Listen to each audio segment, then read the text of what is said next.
Le bilan comptable est un document financier fondamental qui reflète la situation patrimoniale d'une entreprise à un instant donné, généralement à la clôture de l'exercice comptable.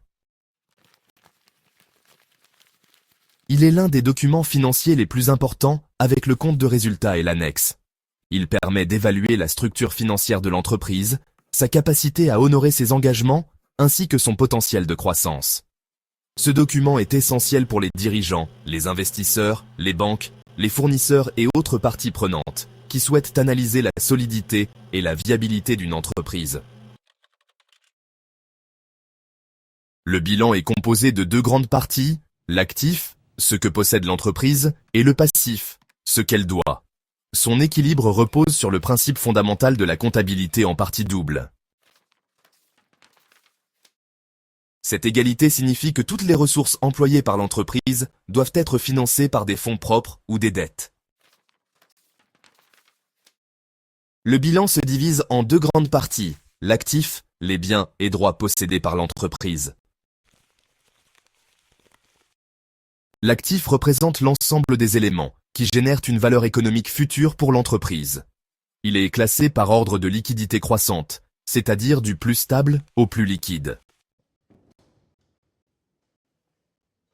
L'actif immobilisé regroupe les éléments destinés à être utilisés de manière durable dans l'entreprise, généralement sur une période supérieure à 1 an.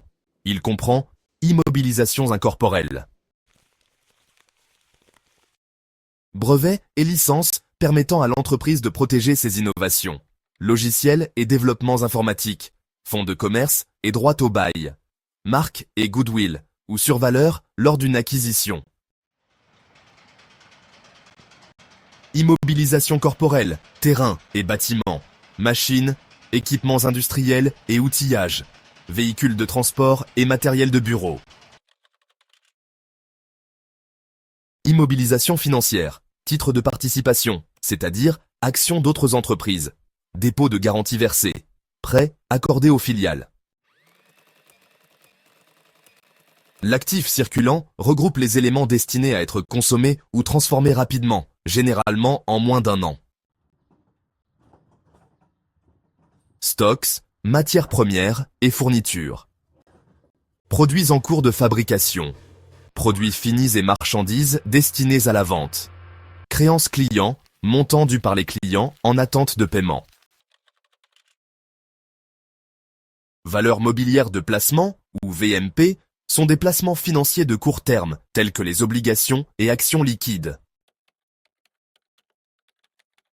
Disponibilité, compte bancaire, caisse, espèces en numéraire. Le passif, les ressources de financement. Le passif regroupe les sources de financement de l'entreprise, classées selon leur origine et leur durée. Capitaux propres. Les capitaux propres représentent la part des ressources qui appartient aux actionnaires et qui constituent un financement stable.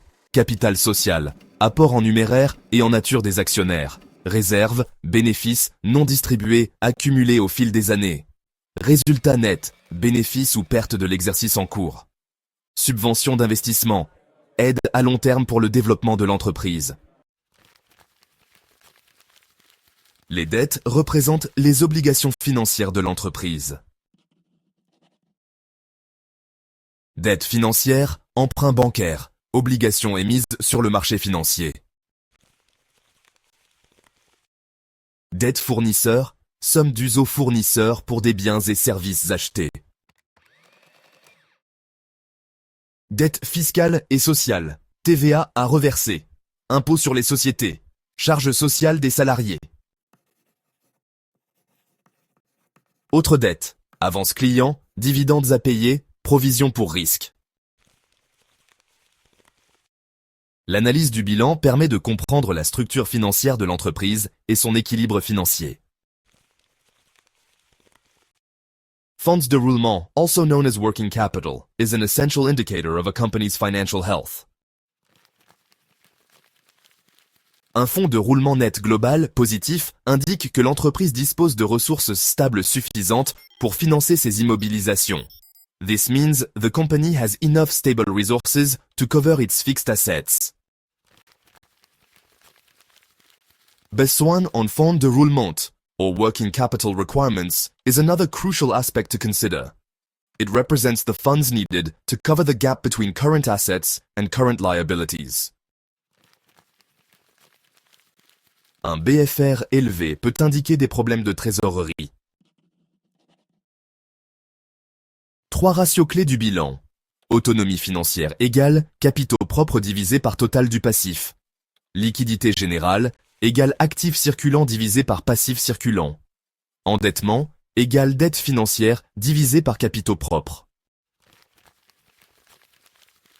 Le bilan comptable est un outil indispensable pour analyser la solidité financière d'une entreprise. Une bonne gestion de l'équilibre entre actifs et passifs, couplée à une analyse approfondie des ratios financiers, permet d'anticiper d'éventuelles difficultés et d'optimiser la gestion des ressources. Si vous aimez ce contenu, abonnez-vous et laissez-moi des commentaires pour plus de contenus éducatifs.